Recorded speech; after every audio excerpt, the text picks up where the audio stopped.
sinais nos céus. Então, existem várias evidências.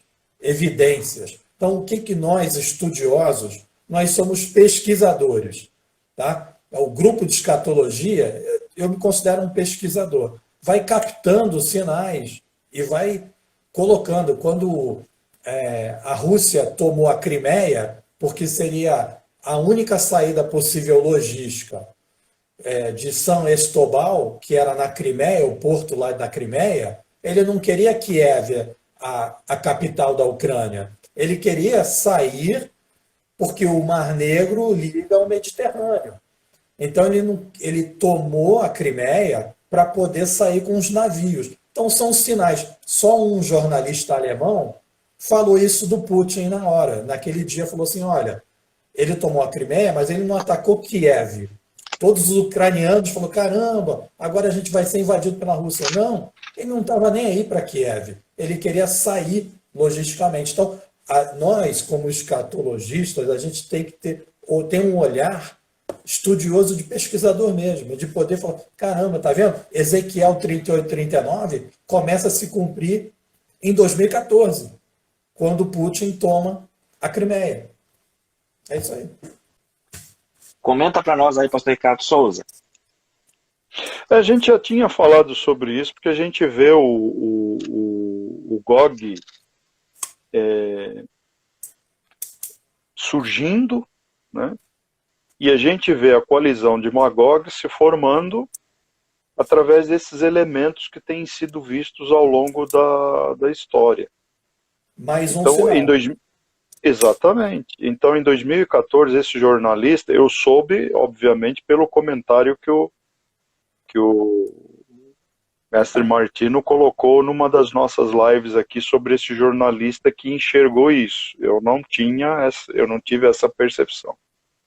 Eu tenho uma outra percepção, por exemplo, em relação à oposição da Ucrânia, que foi o único país que conseguiu fazer frente a toda essa bandalheira que foi criada aí pelo movimento bolchevique. Mas, enfim, isso aí vou deixar para falar num outro momento para a gente ver os resultados de situações dentro o juízo de Deus no tempo de tribulação, as proporções que ele irá atingir. Vou focar mais nisso aí para o pessoal nosso entender quais serão os resultados desse juízo, ou permitido ou executado pelo próprio Deus, pelo próprio Senhor. Obviamente que na figura de Jesus Cristo, que é o executor.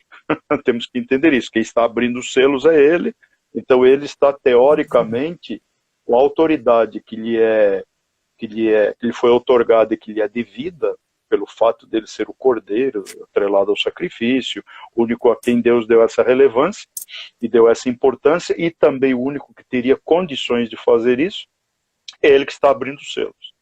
E ao abrir os selos, ele está descortinando uma série de eventos que muitos alegam, muitas vertentes interpretativas alegam que já ocorreram na história e estão ocorrendo. Concordo plenamente. Claro que concordo plenamente. Só que a potencialização desses eventos ainda não ocorreu na história. Porque nós temos que entender que esses eventos vão ser elevados a uma potência X. Nós não sabemos o nível dessa potência. Hoje, por exemplo, só dando um exemplo, né, o cavalo que representa a guerra, o cavalo vermelho, que representa o surgimento da guerra. O cavalo, a gente sabe que biblicamente cavalos são símbolos de juízo também pela sua força, poder e ferocidade, o treinamento dos cavalos que era usado nos antigos exércitos, inclusive o exército romano. Os cavalos do exército romano eram autênticas máquinas de batalha. Mas a gente vê que ao longo da história as guerras produziram milhões, não vou falar milhares, e nós não podemos falar em milhares, tem que ser milhões de vidas.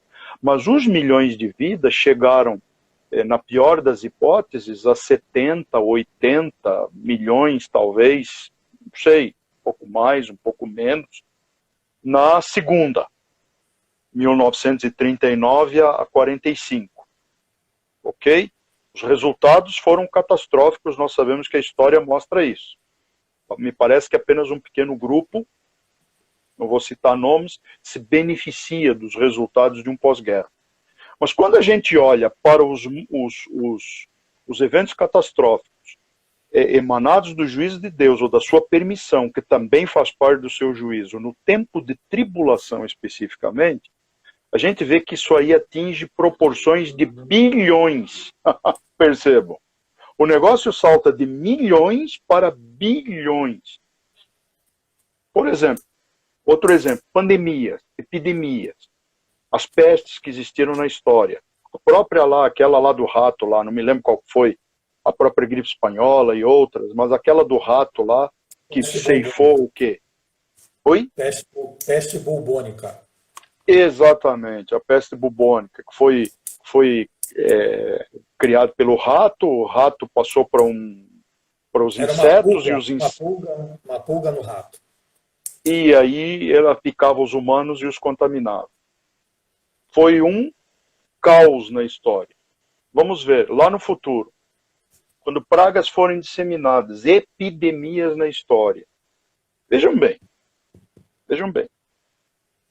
Se um vírus, se uma bactéria causa o estrago que causa, e nós estamos tendo uma amostra disso hoje em dia, imagina quando isso for potencializado, for elevado à potência X.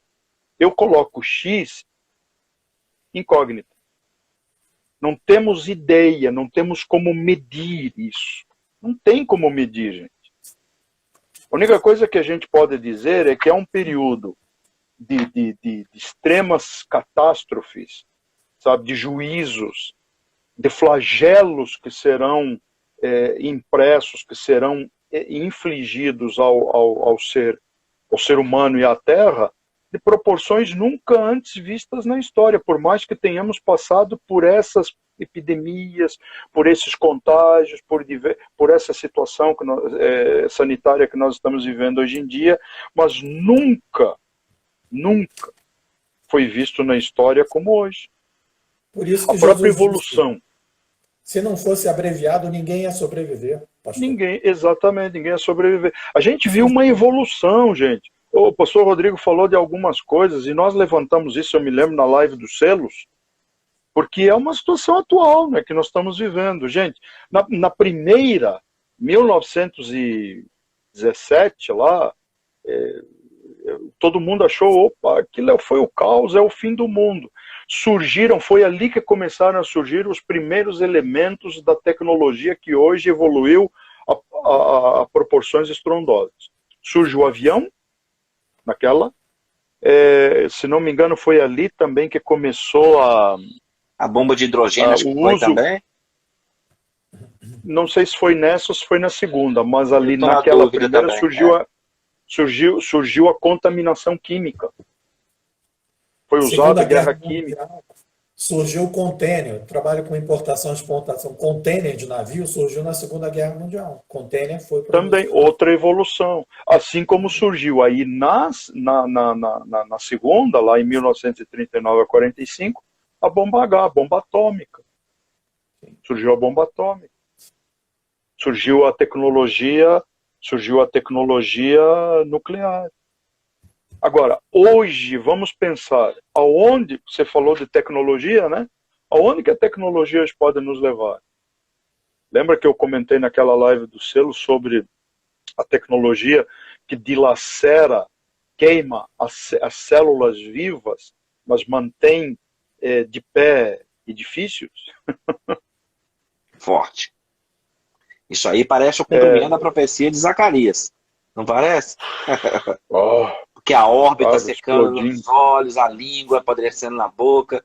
É muito forte. Exatamente. Então eu fico olhando para a história, gente, e fico imaginando, a hora que alguém resolver apertar um bendito botão, onde nós vamos chegar?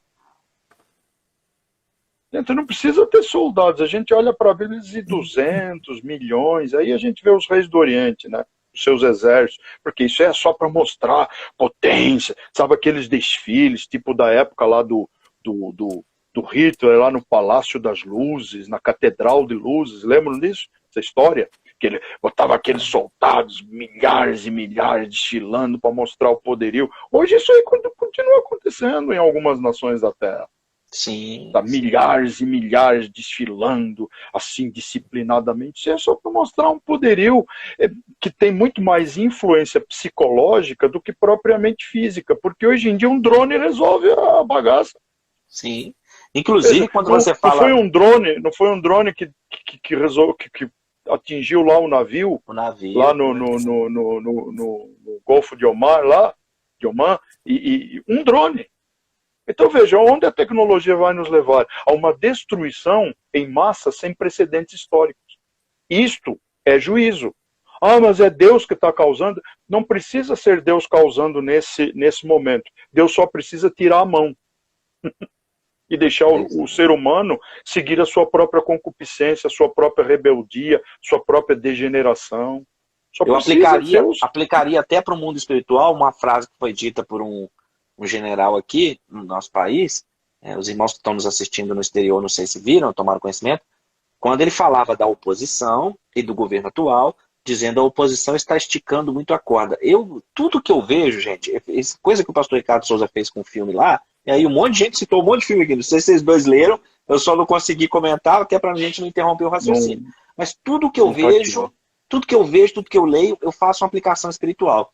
Então, quando falou isso, eu falei, gente, parece que ele está falando agora que está esticando muita corda, ela pode arrebentar a qualquer momento aí, parece que está falando da situação espiritual que o mundo está vivendo e fazendo conexão com isso que o pastor Ricardo Souza falou aí.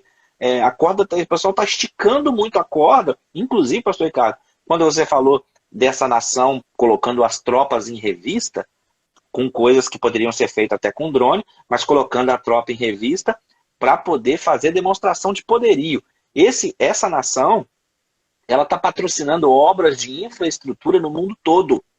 No mundo todo. Inclusive patrocinando uma grande obra agora no Egito, patrocinando uma estrada no Oriente Médio. Para que essa estrada? Para que está fazendo isso? Se vocês me permitirem, dentro dessa nossa pegada de juízo da tribulação, eu vou ler Apocalipse 16:12. Derramou o cesto a sua taça sobre o grande rio Eufrates, cujas águas secaram, para que se preparasse o caminho dos reis que vem do lado do nascimento do sol.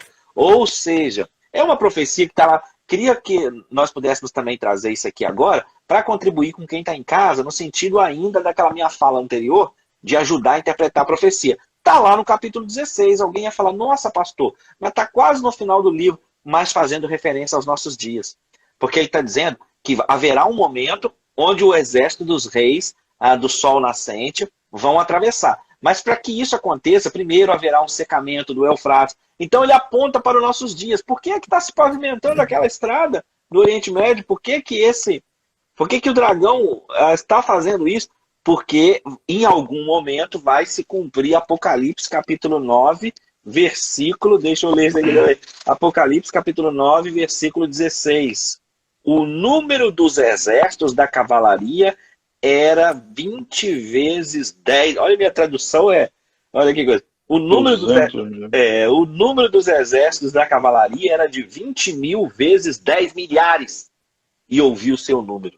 É muito forte. Então, quando a gente conecta Apocalipse 9:16 com 16:2, nós estamos vendo que então em algum momento o Eufrates vai secar, tem essa estrada sendo pavimentada, vai passar os reis do Oriente e o número do exército é de 200 milhões, né? De 200 milhões. Então olha como que a profecia está se cumprindo diante de nós, os 200 milhões e o Oriente Médio e as tropas em revista. Nós estamos vivendo assim cenários escatológicos como nunca visto.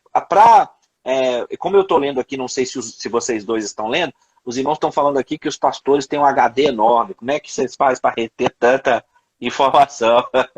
Então é mesmo, né? Os irmãos estão elogiando aí. Alguns anos de estrada, de pesquisa e de vivência. Eu já vivi numa guerra, né?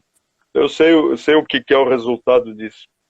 Já passei por isso, já passei por guerra civil, já passei por esse momento na minha vida. Gente, não desejo isso para ninguém. Não desejo. O resultado é triste, sabe? Enfrentar, ainda criança, sabe? Você ter que enfrentar filas de racionamento de comida, de alimento. Você ter que usar subterfúgios, usar alternativas, usar estratégias para você conseguir mais do que 5 pãezinhos.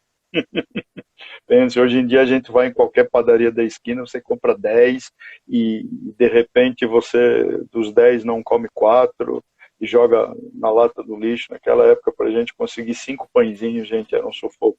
E ainda quando chegavam, por exemplo, caminhões vindos do interior, carregando hortifruti granjeiros, né, verduras e outras coisas, a gente tinha a notícia que esses caminhões eram explodidos antes de entrarem na região limítrofe urbana, né, da capital onde nós estávamos, que era Luanda. É complicado, gente. A gente vê como algumas nações, né, que pautam por uma tal de revolução se envolvem nesses países e acabam fazendo um estrago enorme, como tem feito ao longo da história. Então, gente, quando eu falo de guerra, gente, eu falo assim de algo hoje que eu não consigo imaginar a proporção que ela vai atingir em relação ao que eu já conheço. Eu conheço a guerra num tempo da balinha, do morteiro, né, dos caras se matando desse jeito. Mas hoje nós estamos falando de guerra tecnológica. Nós estamos falando de drones, de aviões não pilotados, nós estamos falando de submarinos com alto poder, nós estamos falando de armas nucleares com urânio enriquecido a extremos aí para criar. Gente, uma bomba dessas aí, me desculpe, uma bomba dessas aí enrola o céu. Não, o céu se enrolou como um pergaminho. Gente, uma bomba dessas aí, explodida no lugar certo, sabe, deflagrada no lugar certo, ela faz o céu enrolar como um pergaminho. Ela simplesmente acaba com a camada de proteção do céu, deixando o universo, né, o segundo céu aberto. Forte, muito forte. É uma percepção que eu vejo, gente. Eu não... Aí, quando eu falo sobre isso, quando nós falamos sobre isso, nós estamos alertando os nossos queridos para eles saberem onde colocar o pé hoje para não terem que passar por isso no futuro. Essa é a ideia de nós falarmos de juízo. Essa é a ideia de nós falarmos sobre toda essa graça vista no livro de Apocalipse e em outros livros da Bíblia. É alertar o nosso povo, levá-los ao conhecimento. É um roteiro de Deus. Eu tive a oportunidade de fazer uma faculdade em Portugal. Eu morei em Lisboa e eu vi isso que o pastor Souza diz. Eu vi muita gente mutilada em Portugal. Muita gente amputada, exatamente pela guerra. Eu tinha muitos amigos de Guiné-Bissau, Angola, Moçambique, lá. Enfim, mas queria só voltar à questão do pastor Rodrigo, onde ele fala do Armagedon. Ou seja, se vocês notarem os juízos, os selos, as trombetas e as taças, vão empurrando o anticristo até a batalha final. Vai empurrando. Depois a taça é lançada sobre o trono, e as pessoas com úlceras, e vai congregando até um momento do Armagedon, né, do Vale de Josafá. E acontece o final, a batalha final, onde o falso profeta e a besta é lançado no lago de fogo. Aí sim é inaugurado o inferno, porque até então o que nós temos são antessalas do inferno. O cara morreu sem salvação. Ele foi para o inferno? Não, ainda não foi inaugurado o inferno. É uma antessala, né? O Tártaro, enfim, Hades. Mas, e o coração do homem é tão corruptível, mas tão corruptível, porque depois de Armagedon, do homem que sobreviveu à tribulação, que está no milênio, um tempo de prosperidade, de paz, de abundância, ainda assim o coração do homem é tão corruptível que eu chamo da última peneirada de Deus, e ele vai soltar o inimigo no final do milênio e vai ter uma mesma aglomeração, rebelião contra Deus, e aí vai ser o final deles, não vai ter eles na Nova Jerusalém.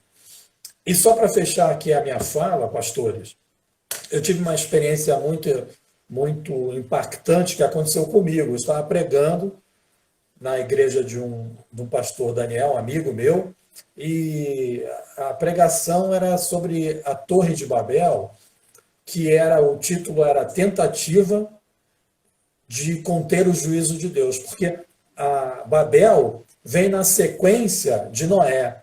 Então, quando as pessoas foram destruídas, que é um juízo, o intento do coração é: vamos fazer uma torre bem alta para que, se o dilúvio vier novamente, aquela inundação das águas, nós estaremos lá na torre, no topo, e a água não vai nos alcançar. Ou seja, uma tentativa inútil de conter o juízo de Deus. Não rolou. Aí surgiram os cursos de idioma. Um começou a falar espanhol, o outro inglês e o outro alemão, e por causa da Torre de Babel surgiram os cursos de idioma aí. Mas isso é uma outra história, uma outra live.